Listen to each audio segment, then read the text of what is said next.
Hey guys, welcome to another Twitch stream where today we're talking about Statamic version 2 CMS system. This is part 2. Last Friday, well, an hour wasn't enough, so this is hopefully another hour will do to cover the remaining features of this awesome CMS system. So let's dive into it. The next thing that I'd like to show you is how URLs and routings are handled within the Statamic CMS. So let me just switch you over to my screen. There we go. Here's our local installation of Statamic running. And okay, let's log in to access the admin panel. So let's go to CP.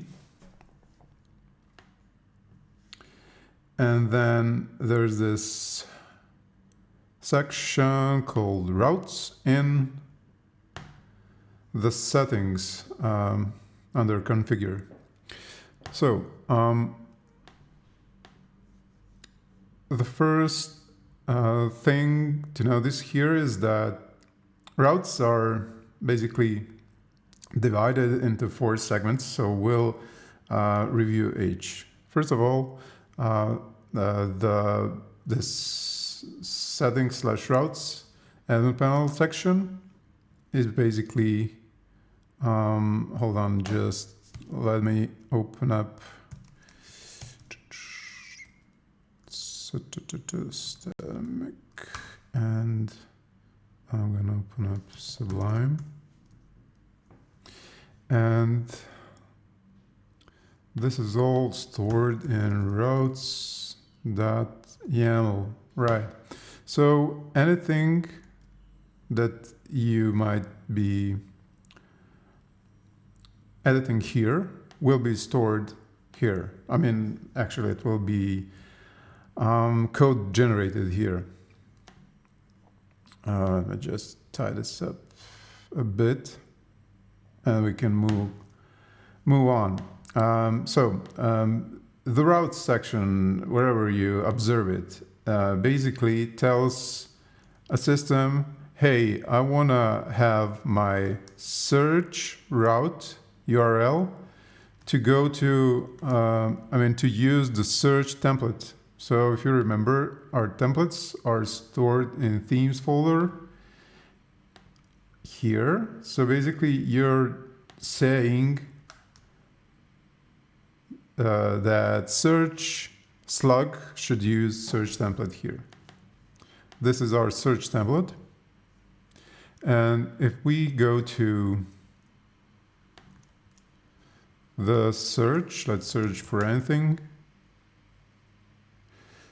There we go.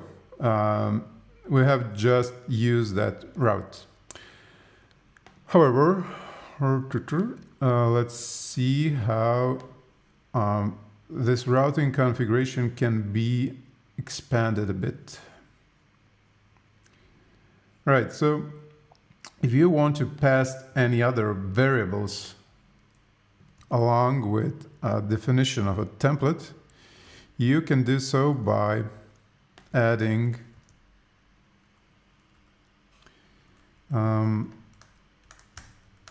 variables like this. So we don't need this anymore, and we're just gonna have our, let's display this in h6 here, and we're gonna call that variable h6, and we're gonna have this called h6 as well. So everything's saved.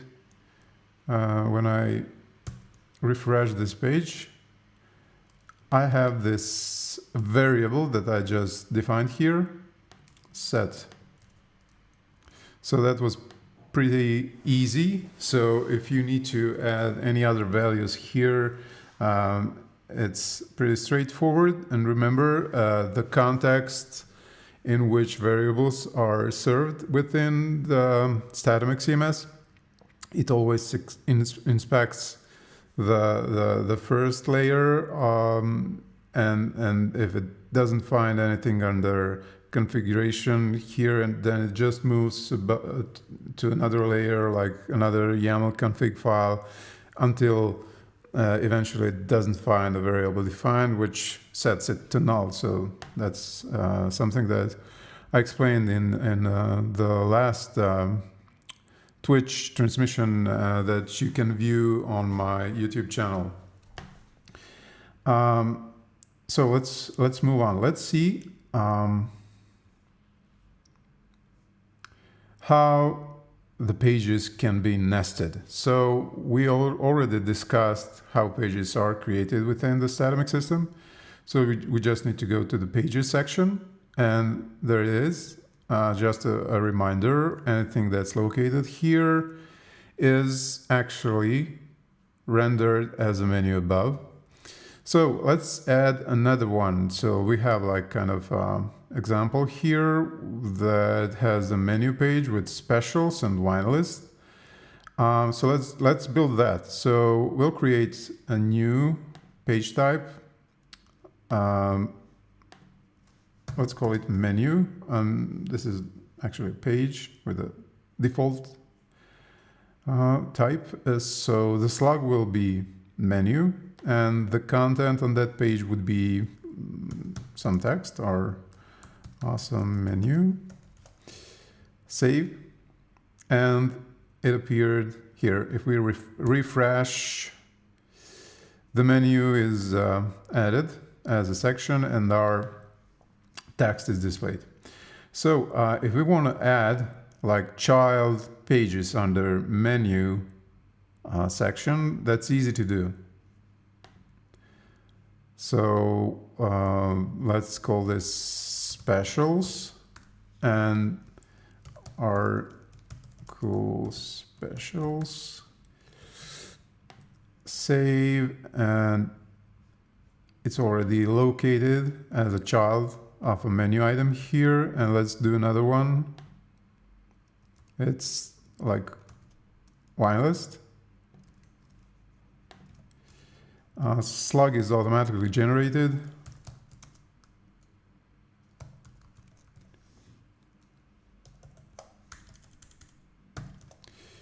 And save.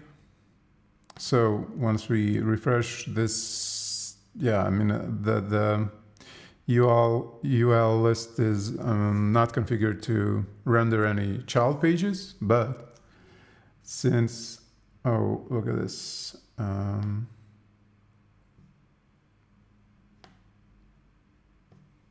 I've nested it under the wine list here, so you can see that it's pretty easy to manipulate these pages and drag and drop them wherever you want. So basically, if we want to access wine list, then it's located under the menu subfolder. At least it should be. Let's see what happened here.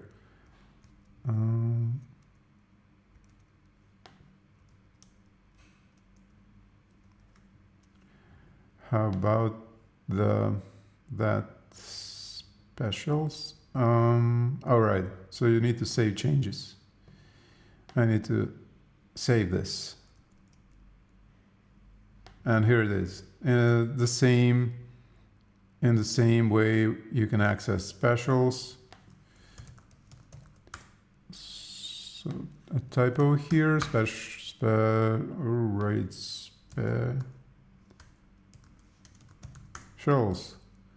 Here it is. And if we look at the pages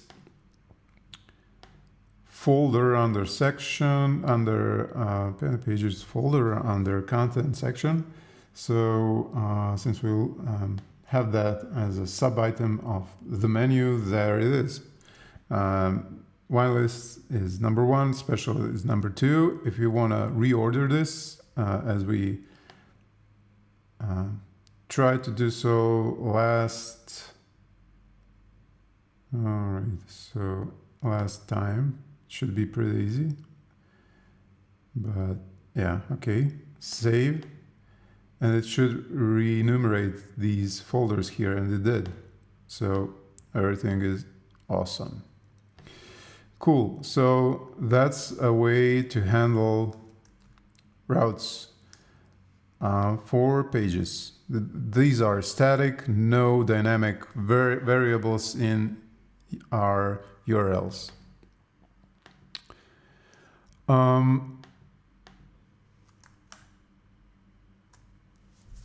Well, I know it's a problem here while I was testing with kind of capital letters. So if I do this, then this is not accessible. So when I do this, it should be, but it's not. Let's try that again. Where did it go? God knows. But let's try this.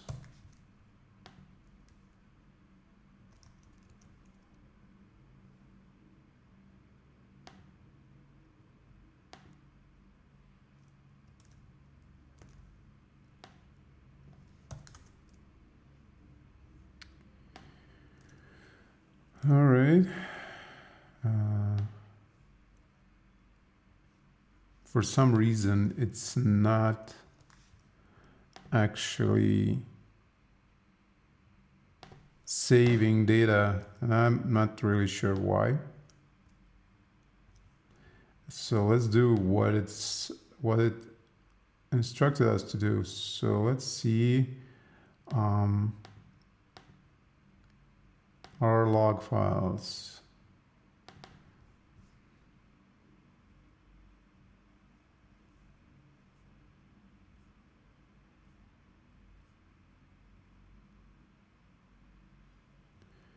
File already exists. All right. Well, I don't think this is something that I'd want to tackle live, not so that we save time. But basically, what I experienced is if I want to switch cases in a URL in a slug, then it doesn't apply that change until I change the slug completely by adding another character or something like that. So it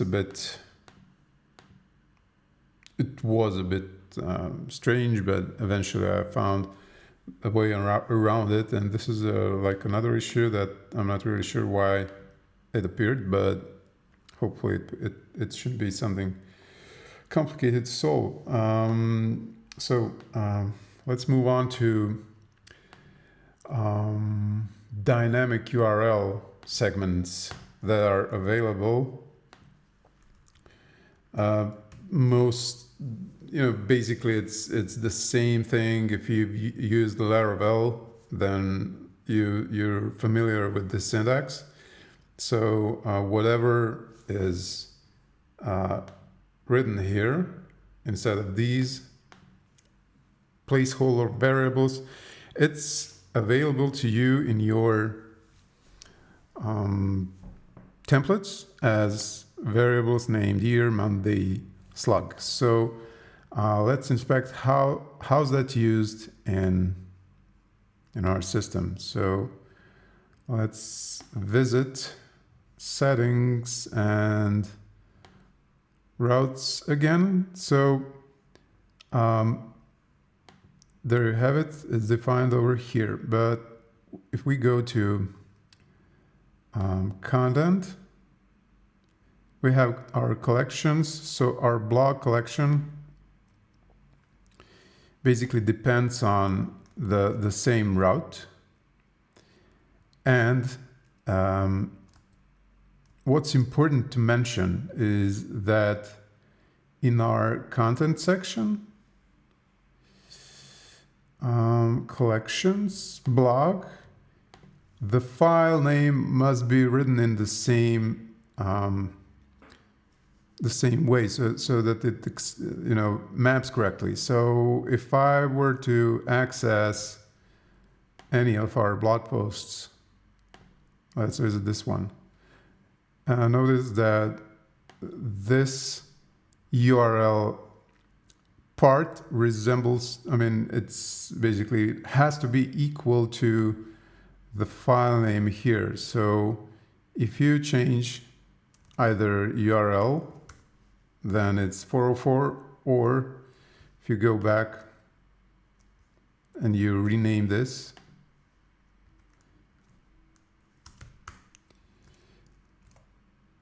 it's 404 again.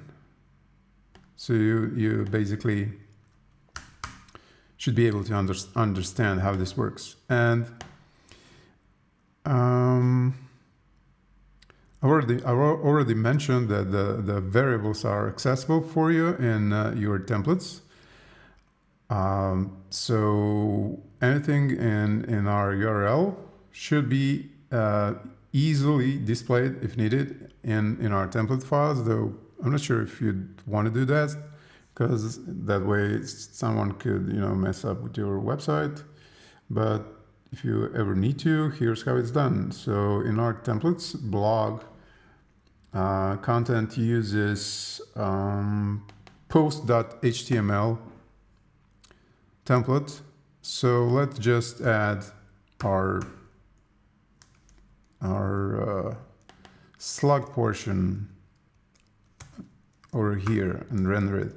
So by going over here, right after our title, there's our slug. So it just works. All right.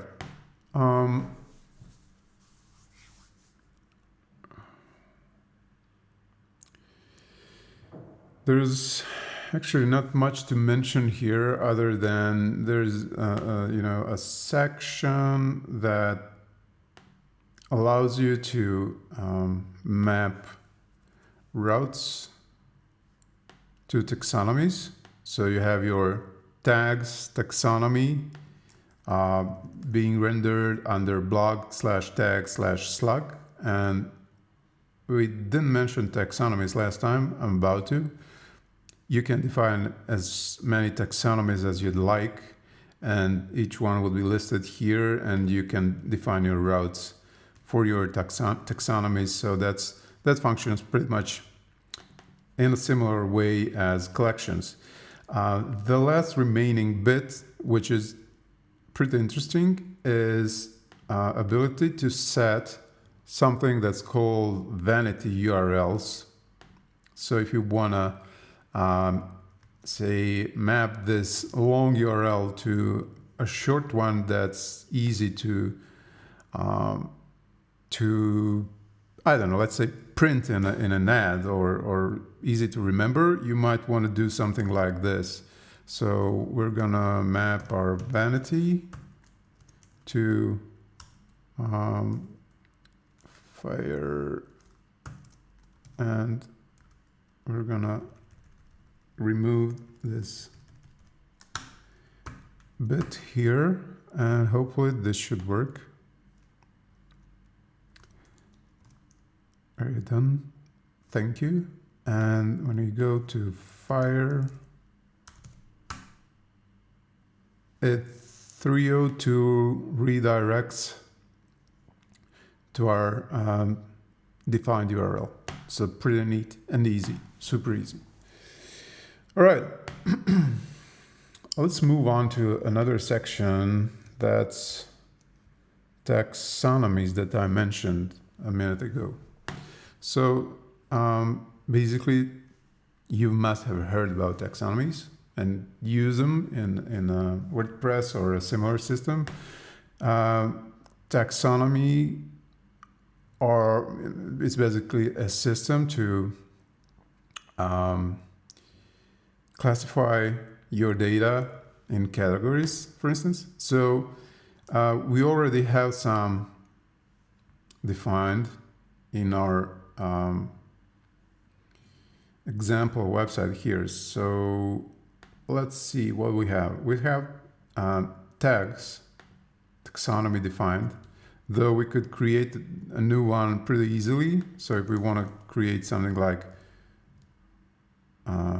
category, or should I use plural? And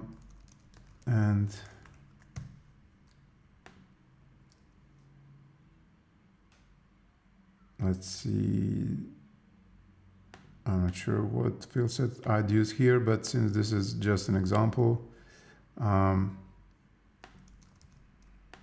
I'm not sure out of top of my head how to use this or define this, but let's say that this is it. And you can start adding your new categories. So you can say like, I don't know, guitars. Oh yeah, this is the title. You know, it's not rendered as other input text fields, so it always tricks me into writing the title here instead of writing it here. I guess it takes some time to get used to. So there you go. It's pretty easy. So if we want to have like bass guitars, it's easy to add that and works nice. So back to our tags section that's already used to categorize our blog posts. So this blog post, for instance, is categorized as Harry Potter. It has a Harry Potter tag. It's this one over here.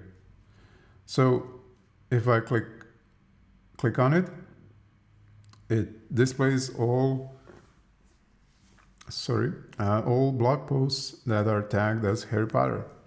So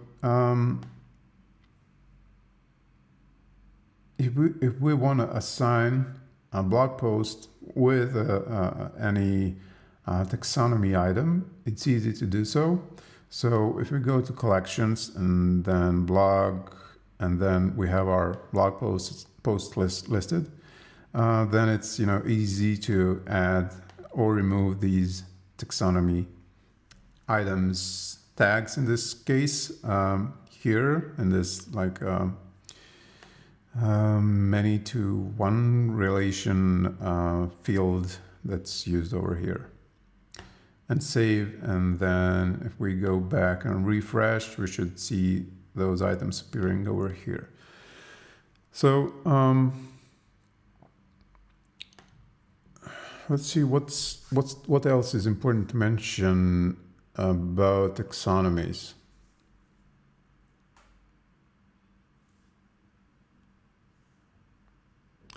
There's this cascade rule that you'd want to get yourself familiar with, and it's a way that a template is used to render taxonomy items. And not to go into too many details here, you can put your templates, like name your templates or specify template names using your YAML files, etc., so that it's easy for you to override template file usage no matter what situation you might have in your development environment. So it should be easy for you to implement these taxonomies in a way that will help you to build your website. All right. Let's move on to a really interesting segment of the Statamic system, and that's the forms section. That's a tool that allows you to build forms, something like Google Forms, that'll collect data on the front end that'll be accessible to you here in the back end. And let's see how that works. There's a contact form here that if we let's fill it a couple of times. we should be able to see the statistics over here in our backend. So we have our 3 responses recorded under contact me form. So basically, we have like, example values taken from our user here, like a favorite number, and we have some parameters defined here to display the data. So basically we have a list of all submissions made, and we have like some totals above here, some favorite number and like average favorite number, and let's see how that is how's that configured. So like everything, it's stored within YAML files. So let's check out where that is. It's should be under the site folder, and let's see, form sets, settings, form sets, and here it is. For each field, you can set a validation, which is, by the way, a default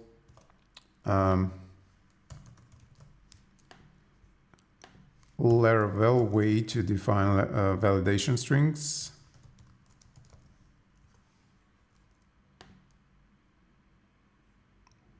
So if you look at this URL, what you'll see about the validation definitions, it should be pretty much the same over here, though. Validation, defining routes. I'm not sure that.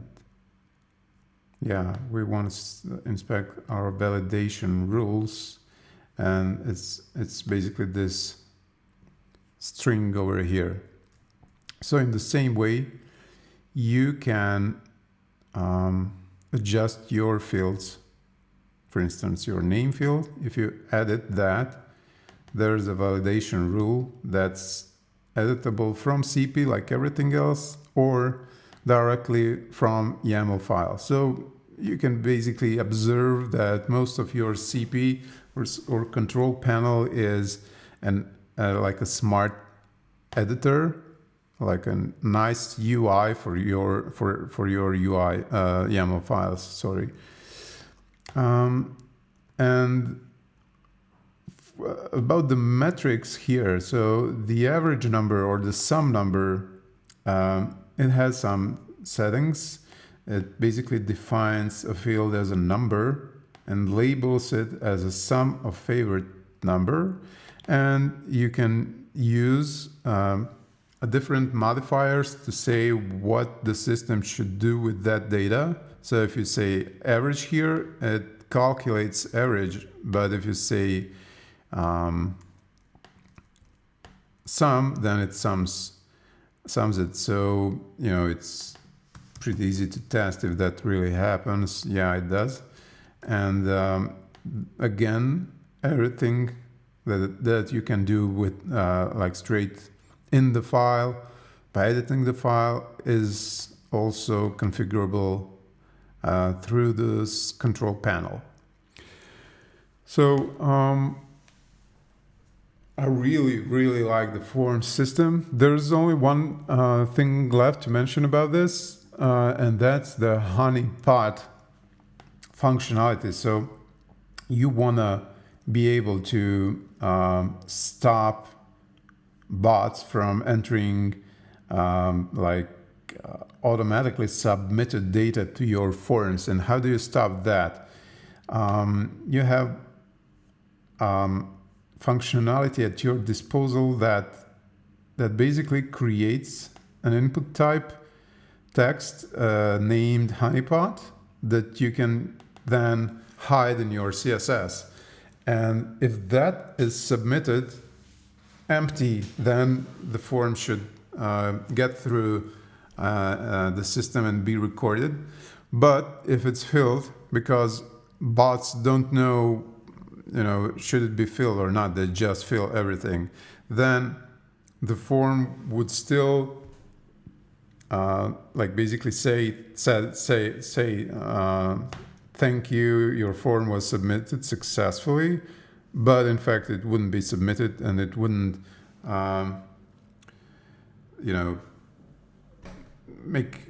store spam on your backend. So that's about it. Forms are awesome. Now on to the roles, permissions, and groups section. If you have ever done something similar, like manually or using some system, it tends to be confusing and sort of hard to implement. But recently, Laravel introduced authorization system that makes it easy to create different authorization policies. But again, that doesn't handle groups or roles or per user settings of those parameters. So that's not fully it. And Statamic doesn't use any package to handle this functionality. Rather, the guys build their own roles, permissions, and groups system that functions pretty well. So let's see how it works. On to the users section, where basically what we want to do is add another user so that we can see how our groups and roles apply to that newly created user. So let's open an incognito window and go to statamic.dev, and we want to create another user.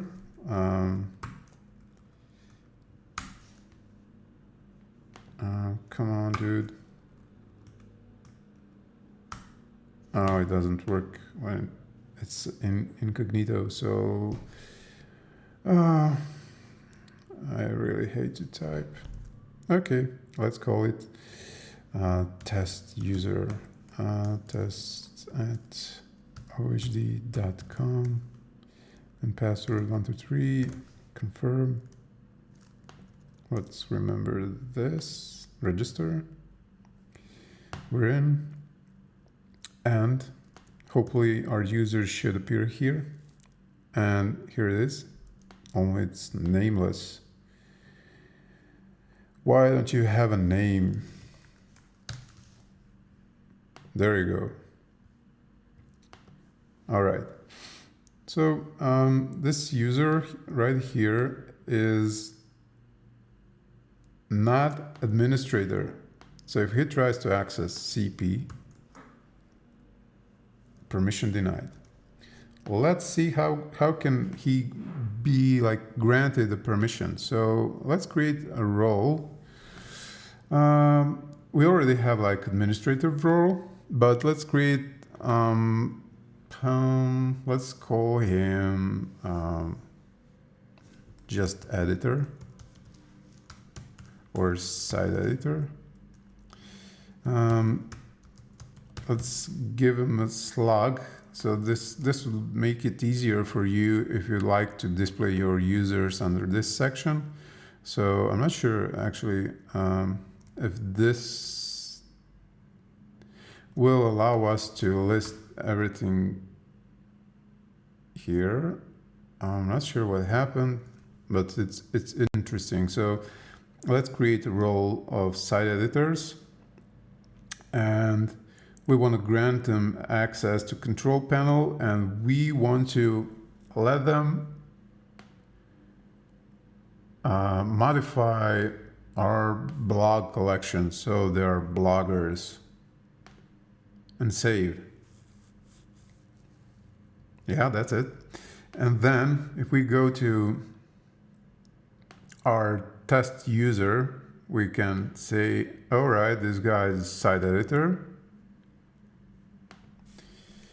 And yeah, he's in.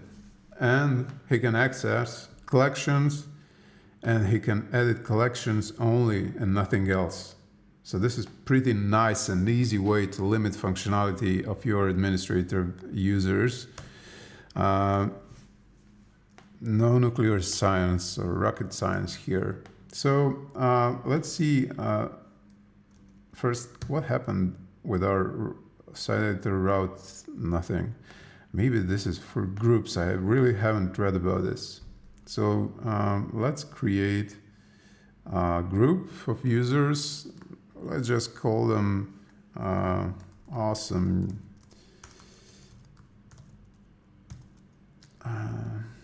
narrators. And oh no.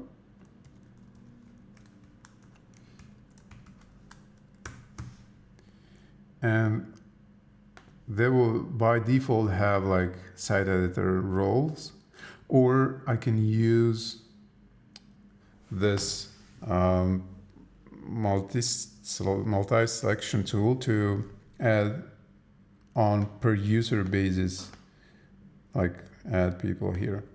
But I'm just gonna save this, and I'm gonna go back to our test user, and I'm gonna remove the role, but I'm gonna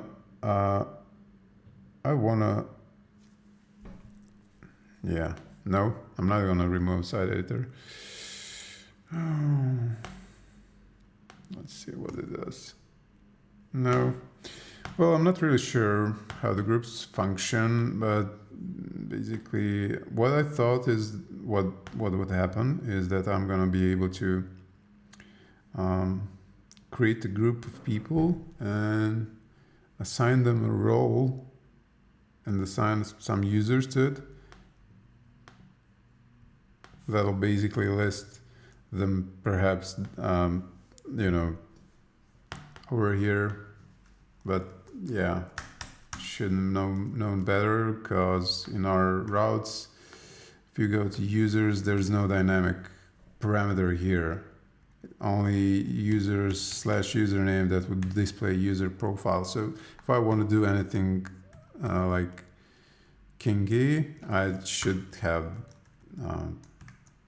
written something like group slug or something like that, and then map that to like user groups, and then go in my themes folder and create a template under users folder that's named groups.html, and then use the templating language to actually list all users from that group, and that's it. But then again,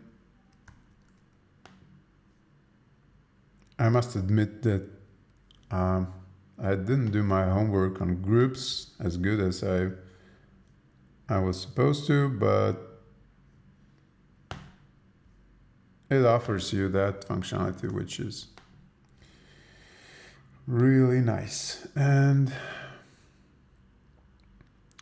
let's move on to our next section, which is the most important section for a static website generator system. And that's caching. So you can access that CP section at settings/caching. And,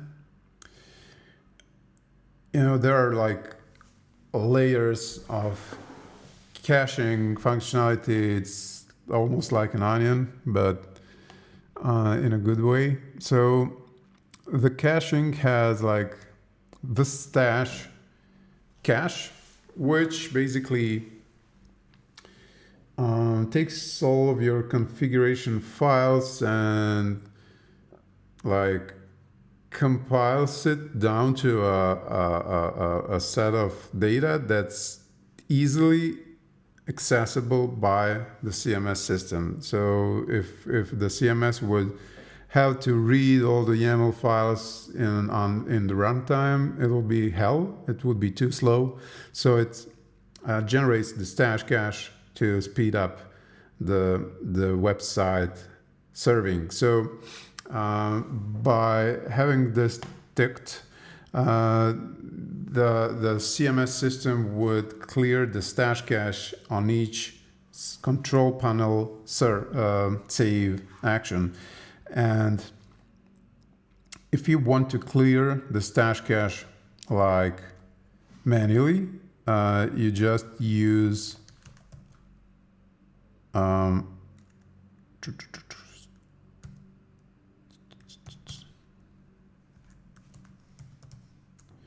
PHP please clear stash command. The stash has been trimmed. Okay, that's our signal that it's done correctly. So the next thing is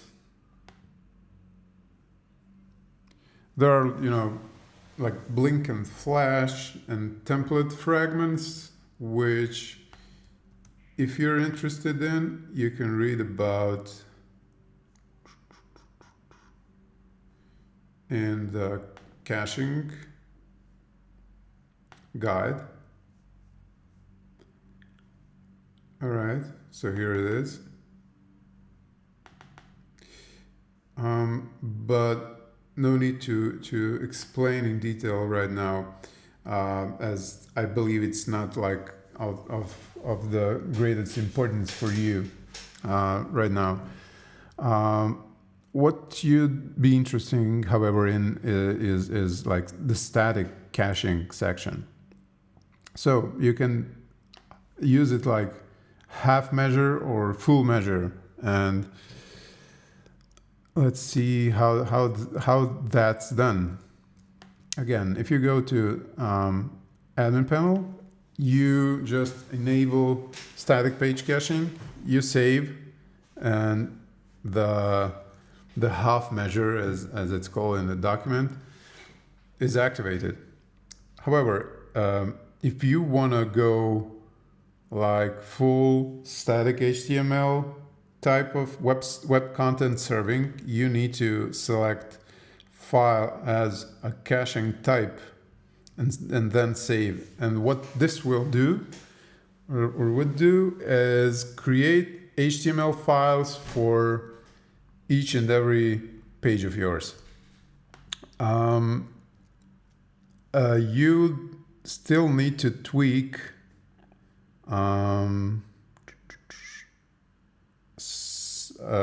reverse proxy setting for your server, which is explained over here. But when you're done configuring, you'll see like a massive increase in site speed.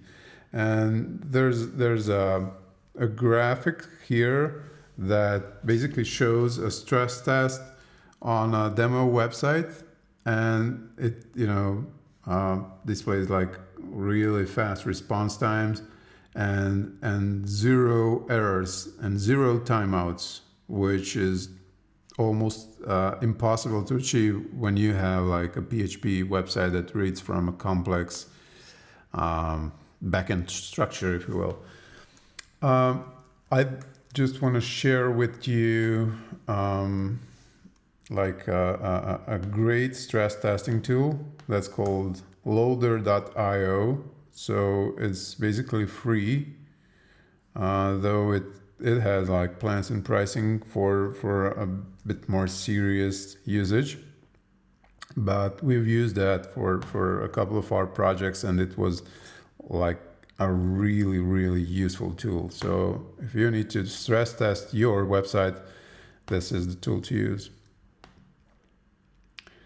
And basically that covers the caching section.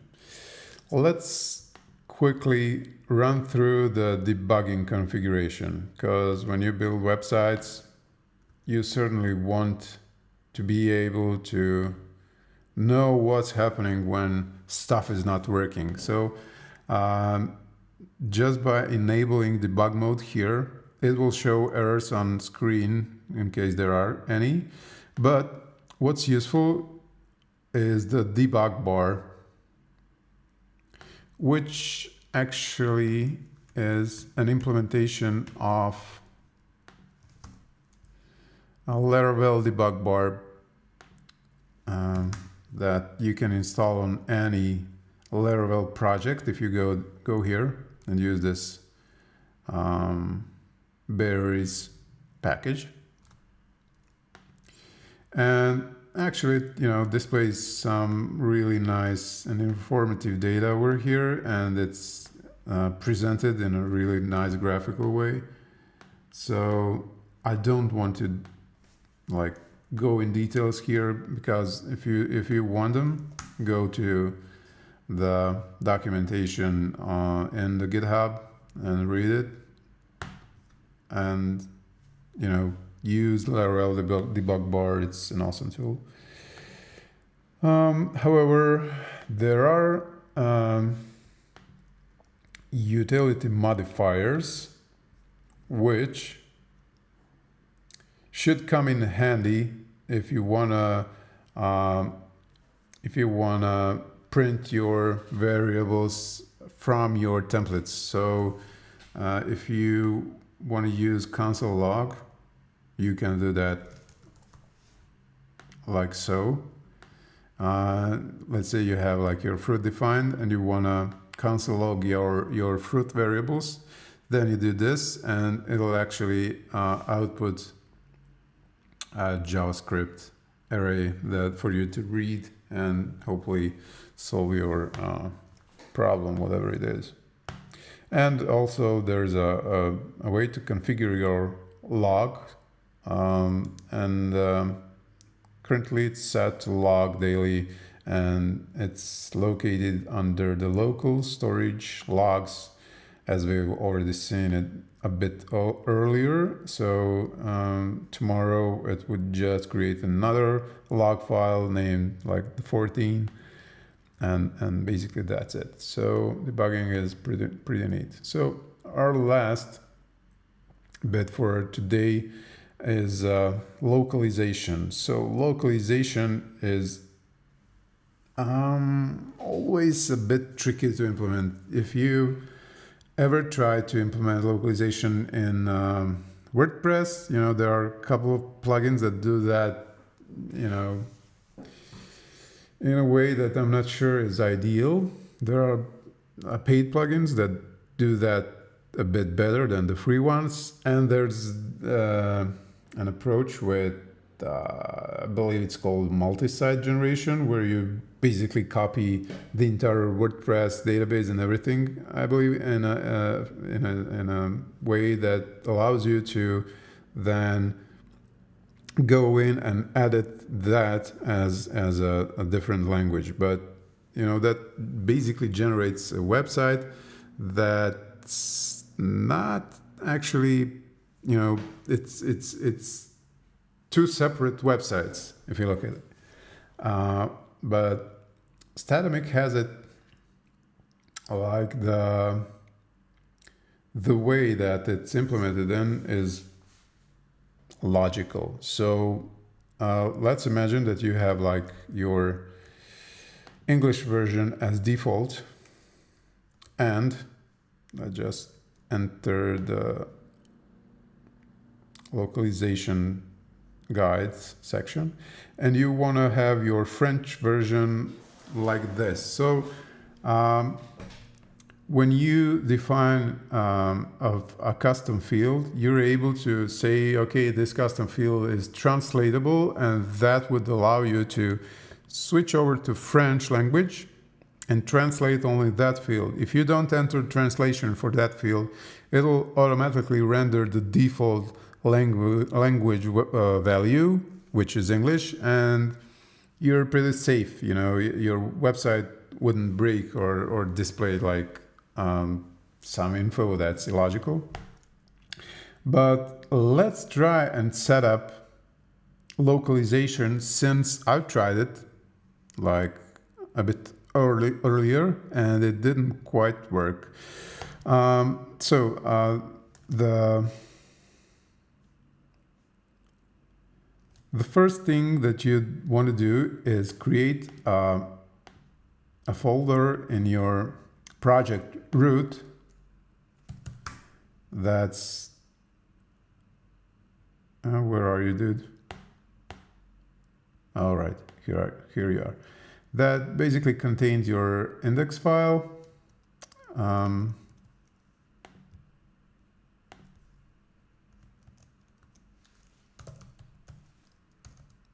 Okay. And that you need to adjust so that it knows where the Statamic folder is relative to that folder, and that it knows that its site root should be fr and local should be fr as well. And I think that with the rest of the configuration we're fine, though I'm not really sure should I leave it here or should it be deleted. Let's just close the rest of the files, and then we've done all that, and then you edit your Nginx configuration to add these values here. I've already done that. You need to restart your Nginx so that it's applied, and then you go to your settings, and under system, I believe. Yeah, you have your locales. I'm not really sure how this is pronounced,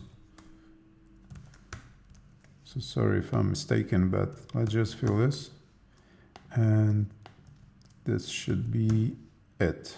Add, and we have our French over here. So if we go to like the home page of a default language, which is English, here it is. And if we want to serve, right, it's not working. Let's see what could be a problem.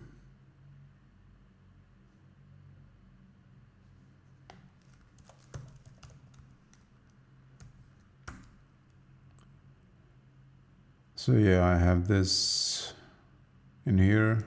That's good. Nginx was restarted. Settings was modified. And let's just check the system YAML file to see if everything was written correctly. Well, no, it wasn't. Yeah. So yeah, this is the problem that I'm constantly having with some WordPress admin panels. I just believe that if I enter data here and you know it's there, that I don't need to click save. I constantly keep forgetting that. So right now it should be saved, and yeah, it is. So yeah, there's our French language here. And right now if I go to /fr, it renders the home page, only I guess that yeah, the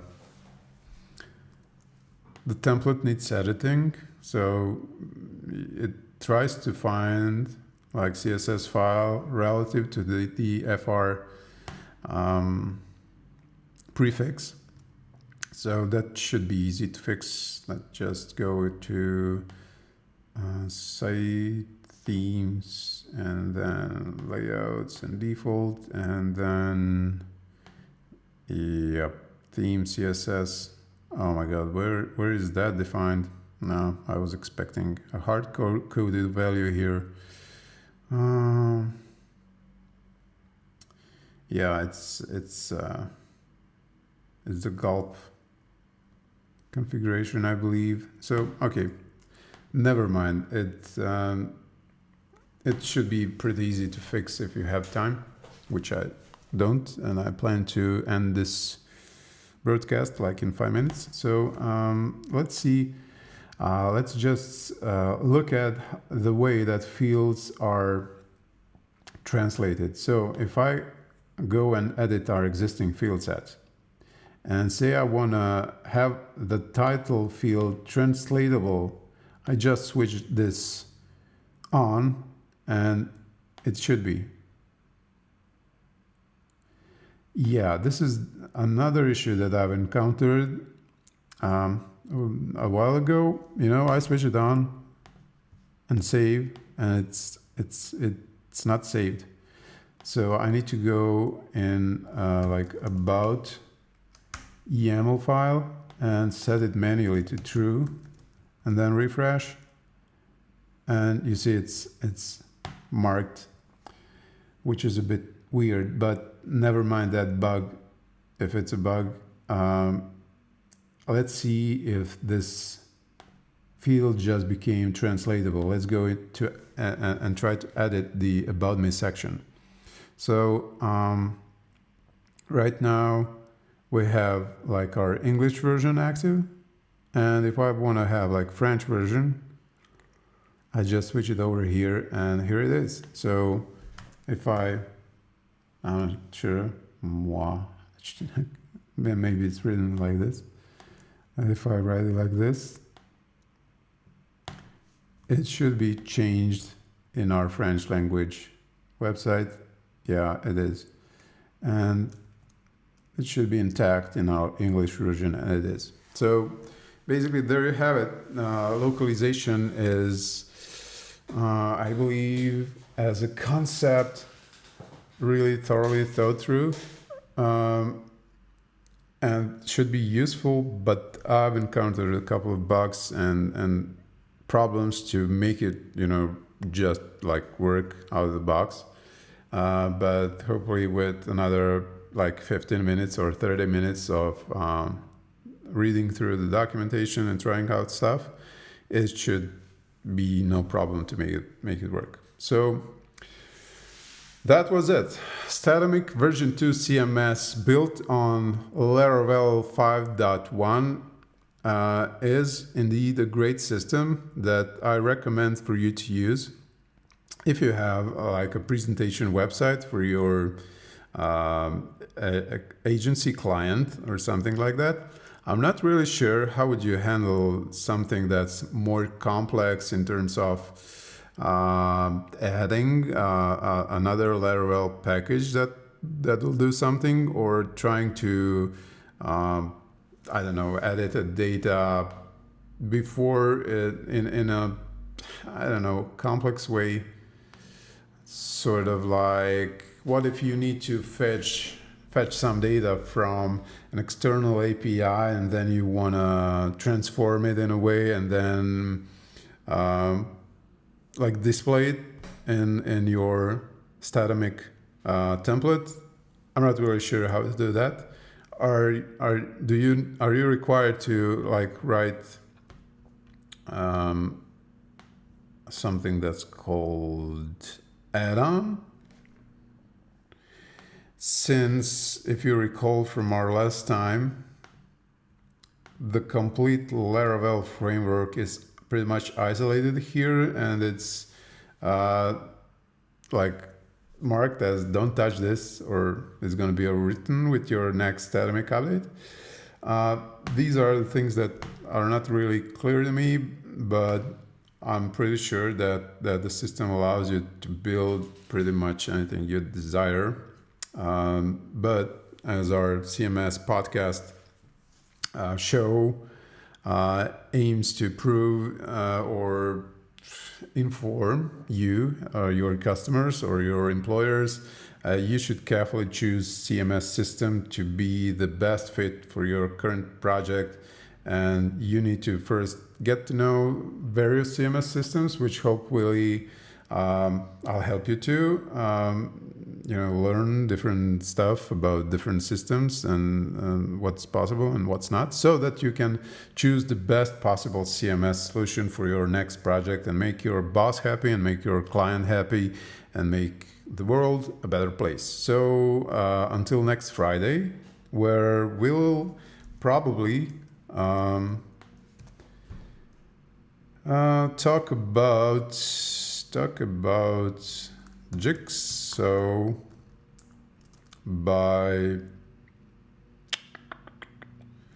Titan Company. This is yet another static website generator that should hopefully be a bit easier to go through than the Statamic, which is really complex and system that's in version 2 and under development for a couple of years and everything. So until next Friday, I salute you, take care, and have a great weekend. See ya.